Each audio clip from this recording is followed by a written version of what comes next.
Hey, how are you? My name is Danielle and this is Daniela Diaries. Today I want to give you 10 easy steps to help you start your weight loss journey. So if you are just at a loss, you don't know where to start, but you do know that you want to start this journey, stay tuned. I'm gonna help you out. Not everybody is going to be open to this message because it's not gonna be eat this, not that, do this, not this. There is more to weight loss. It is more than just what you're eating. It has a lot to do with what's going on in here. And if you have set yourself up for realistic, attainable goals, and you are actually picking a lifestyle that is maintainable in your life. These are very important, and I feel like this is where a lot of people start and then stop because they choose something because they see somebody else doing it and that person has success and they think, oh, okay, that looks easy enough, let me try. And it just doesn't work for them. Number one is to be realistic with your goals, okay? Be realistic with your goals. If you have 20 pounds to lose, you may not lose 2 pounds a week. You may not lose 1 pound a week. You may only lose a half an ounce a week.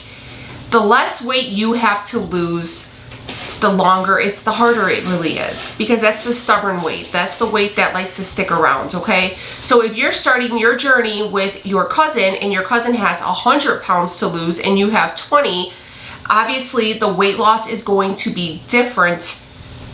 The amount of time is going to be different for how quickly she loses weight. So if somebody has a large amount of weight to lose initially, yes, they will lose it quicker than somebody who has less amount. So set realistic goals, okay?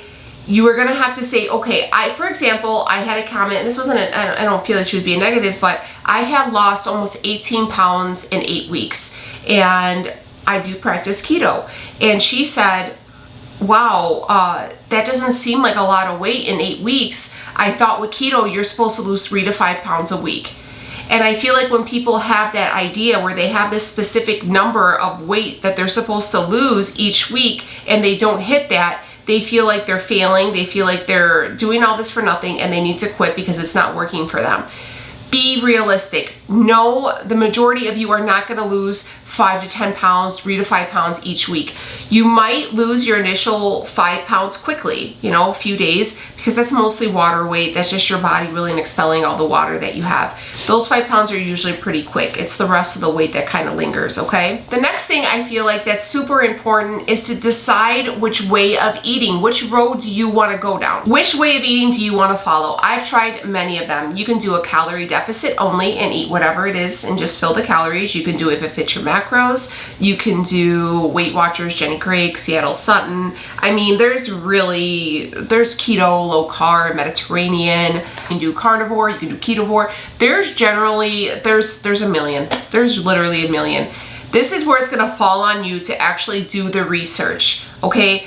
If you don't like meat and you don't like consuming a large amount of meat, then we're gonna say, all right, ketovore and carnivore are not for you. If you are a carb junkie and you cannot survive without carbs, then keto and low carb is not for you. If you like to just eat a little bit of everything and that's it, then we're gonna look maybe at something like Weight Watchers that'll give you a point value or a calorie deficit, okay? So you have to actually sit down and think what's gonna work for you. If you are a straight carb junkie, then don't even try keto or low carb, because I'm gonna be honest with you, it's not gonna work. You're gonna be miserable and you're gonna hate it. If you don't like meat, then, obviously a ketovore, carnivore lifestyle isn't going to be for you. If you don't like to cook, maybe like a Seattle Sutton diet where they make the food for you, or like a Nutrisystem will be the better option for you. You have to see what works for you, not what's working for me, not what's working for so-and-so on so-and-so's channel, or, oh my God, they did this and they lost a lot of weight really quickly. It doesn't matter. That's working for them. You have to see what you like to eat, what's actually something that is attainable for you to do, okay? If you don't like, counting calories, then maybe you can do the point system with Weight Watchers and just scan your food and move on, okay? But there is going to have to be some kind of decision making and some kind of research on your end to see what works for you. Number 3, I don't care what way you decide to go down, what road you decide to go down with your way of eating, you must absolutely 100%, 1000%, 1,000,000% be in a calorie deficit. If you're a keto, you need to be, and you're trying to lose weight, you need to be in a calorie deficit, okay? If you are Weight Watchers, you need to be in a caloric deficit. Whatever it is, you need to eat less, you need to eat less calories, okay? You need to burn more energy, eat less calories. That's it. And you're probably wondering, how do I figure out my number to be in a caloric deficit?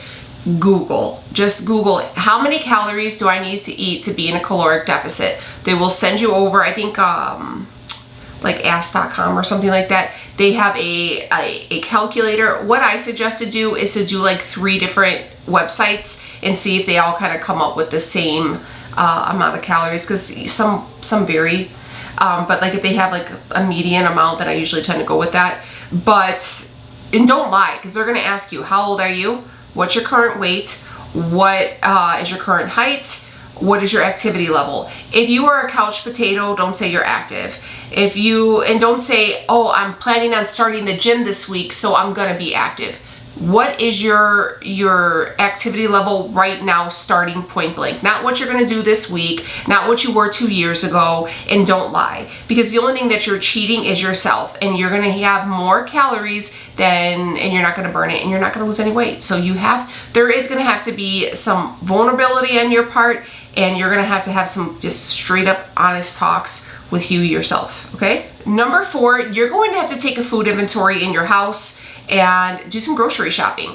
So after you decided which way of eating you're going to follow, go to your cabinets, go to your cupboards and say, all right, what do I have? What's the inventory?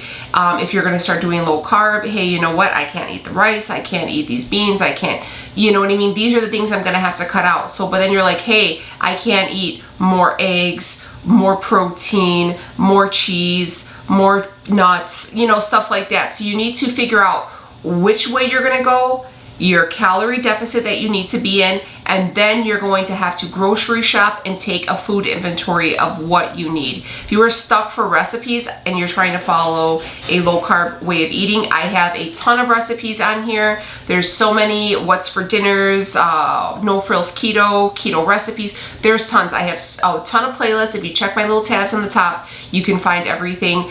Pinterest is a great resource. YouTube, I mean, there's recipes at TikTok, you know what I mean? If you are starting out, I suggest you keep it as simple as possible, to be completely honest with you. Don't like nosedive into like the casseroles and all that stuff, but try to keep it as simple as possible. The simpler you keep it, the cheaper your grocery bill is going to be. So stock the cart, try to shop the perimeter of the store, stay out of those intersections. You know, try to, no matter what way of eating you are going to choose, try to jam pack your diet full of nutrient dense vegetables, lean proteins, healthy fats along that road, okay? Number 5, how will you move your body? You're going to have to get up. I know, you're tired, you worked all day, you chased after your kids, I know. Okay, and this might sound kind of cold and I may come off kind of witchy right now, but honestly, if I can't be honest with you and you can't be honest with yourself, then you're never going to receive this message and you're never going to see the results that you are looking for. Okay, you have to move your body. It is up to you to decide how much time you have in your day and what is at your disposal. So say, hey, you know what? I can fit in every day or 5 days a week 30 minutes. I can guarantee 30 minutes that I'm going to take out of my day to move it. So what are you going to do? Are you going to walk around the block? Are you going to do YouTube fitness videos? Are you going to go to the gym? Are you going to get a spin bike? Are you going to buy a treadmill? Are you just going to do some swimming? Are you going to do Pilates? Whatever it is, you have to move your body at least 20 minutes. Bare minimum, I suggest more, but if you only got 20, then do 20, and I suggest starting out at least 3 times a week. If you could do it 5, great, but at least 3 days a week, you need to get up and move your body. And the more you move, the more you work out, the more in love with the post-workout high you will get, and the more you will want to do it. And then start off slow. I suggest starting off just doing cardio only, just moving your body, kickstart your metabolism. Do that for maybe about a month, and then start incorporating maybe some resistance and strength training and stuff like that. But I highly suggest just starting out initially, you know, the first 4 to 6 weeks, cardio only. Just get used to moving your body. Get your body used to moving again, exerting and being sore, because you will be sore, and you don't want to start off you know, going 300 miles an hour and you're gonna be so sore that you can't go to the gym for 2 weeks. Start off slow, cardio only, walking, maybe the Couch to 5K app, maybe just some dance videos on YouTube, whatever it is, but you have to move your body. Number 6 is take pictures, take measurements, and do the initial scale weigh-in. Stay off of the scale other than that, because you're gonna lose and you're gonna gain every other day. And unless you're truly tracking your weight daily, it's really hard to determine if it's really a loss, okay? Some people only weigh in on Fridays. Some people just weigh in once a month. But I suggest if you're just starting out right now, maybe once a month. So start today on your first day, and then 30 days from now, do the scale. But go to the Dollar Tree, get yourself one of those paper measuring tapes that they use for fabric, measure yourself, and take lots of pictures. You will see inches before you see pounds. That's it. Your clothes will be looser before you drop 5 pounds. It's just the way it is. I don't know why it is like that, but it just is. Inches before pounds, because you will notice inches and you will lose inches quicker. I've lost not even 20 pounds, but I've lost a surplus of 20 inches overall. Okay, so the inches will be significant and you will see those, and that's what people are going to notice. That's what are going to change the sizes in your clothing. That's what you're going to see in the pictures are the inches. You'll start noticing, like someone said, it looked like someone takes a straw and sucks all the fat out of your body. That is what you're going to notice. Number 7, drink lots of water.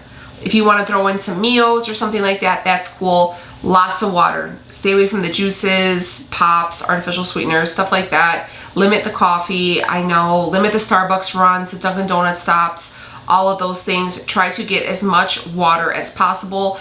I drink alkaline water. That's just like my favorite because it's easier for me to drink. And I drink like maybe 2 to 3 liters a day. I'll have my pre-workout, I'll have 1 iced coffee a day, and occasionally I'll get an unsweetened iced tea with lemon from Dunkin' Donuts. But for the most part, I don't do any juices or anything like that. Tons and tons and tons of water. It'll help flush you out. It'll help with all the water weight. It'll help flush the water weight, the bloating, and it'll keep you going because you are exerting yourself because you're working out and you gotta stay hydrated. Number 8 is rest. You need to sleep. I know it sounds crazy, but a lot of people, I feel like, don't get adequate sleep at night. I feel like a lot of people, it's, 9 o'clock and you're finally settling down and that's when you pick up the phone and you're on TikTok and Instagram. Don't do it. I cut off social media time at 7 o'clock because I will be on that for hours and then I'll see something and it'll get me aggravated and then I'm like nose diving down and I'm Googling, and before you know it, it's midnight and my brain is just like on a million. Get some sleep. You need minimum, I would say minimum 6 hours, but anything over 6 hours I think is grand. I think 8 hours is like the necessity. People say that you can't function truly off of 8, but if you're eating good and you're moving your body needs time to rest and heal from the working out. So you got to give it not only adequate nutrition, but adequate rest as well. Number 9 is do not let your diet consume you. And what I mean by this is food is just that. It's food. It's something that you have to eat to just survive, right? You shouldn't base your days off of your meals, and you shouldn't be so obsessed with what you're eating, what time you're eating. It's simple. Eat simple, clean foods, eat until you're full, and that's it. You don't have to plan on, I feel like people are so obsessed with, oh my God, I gotta look for a recipe for dinner tonight. And oh my God, what am I gonna eat? And oh, we're gonna be gone for 3 hours, I haven't eaten. And I feel like I myself was included, especially during like these crazy times, that all I thought about was food and oh my God, and is this keto or stop. Keep it simple. Hey, you know what? Maybe you did skip lunch and you're gonna go out and you're gonna be out running around. All right, well, what can I eat on the run? Let me get a couple hard-boiled eggs and let me get some fresh veggies and I'll snack on that. That's it. It's super simple. It doesn't have to consume you. This does not have to, your life should not be about food. Okay, and I feel like people who are on a weight loss journey when they start, they're so obsessed with the scale and the number and results that their body just stresses and freaks out, and your cortisol level rises and you just don't see any results. Stop stressing it so much. Food is just something that is a necessity to eat. You don't have to make it so special. You don't have to, use it as a celebratory tool. It's not gonna, it's not gonna stop the heartbreak from a breakup. It isn't gonna make the party funner. It is what it is. I feel like as a culture, we put so much into what we're eating and treat it as it's such a living being that we just obsess about it so much. Honestly, I don't think about it anymore. All right, I'm hungry. All right, I got some fresh turkey breast. Let me grab a couple pieces of that. Let me grab a hard-boiled egg and I'll snack on that. It's not like I'm gonna sit down and make a feast. And it's not that like when people are eating stuff that I don't eat, I'm like, oh my God, I just wish I could eat it. I'm just and you're just watching like a hawk and making people uncomfortable watching you eat it. It's not that serious, guys. It's not that serious. If it is that serious to you, then you have a food addiction. And this journey is also 150% mental. And I suggest you take some time out of your day and talk with somebody. Because I had to seek out therapy, and it really truly helped me learn how to separate Danielle from the chubby little girl that everybody said was pretty until she lost weight. You know what I mean? So break up with your food obsession is what I'm trying to say. And number 10, as simple as this may sound, is really, really incredibly helpful and also can be incredibly hindering on your journey. Be around supportive people. I remember being on a diet or being on a, this weight loss journey and going to family and being like, oh no, I can't have that. And you're like doing really good. You're exhibiting self-control.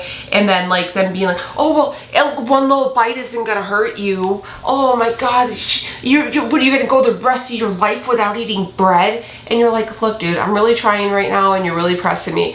You have to tell them, hey, look, this journey is for my health. I'm trying to better my health. I'm trying to live a long time. I'm going to need you to back off. And the more people who are supportive, the better. Then when my mom, for example, is on this journey. Hey mom, you want to come over? I'm going to have lots of low carb options. Don't even worry. There's something here for everyone.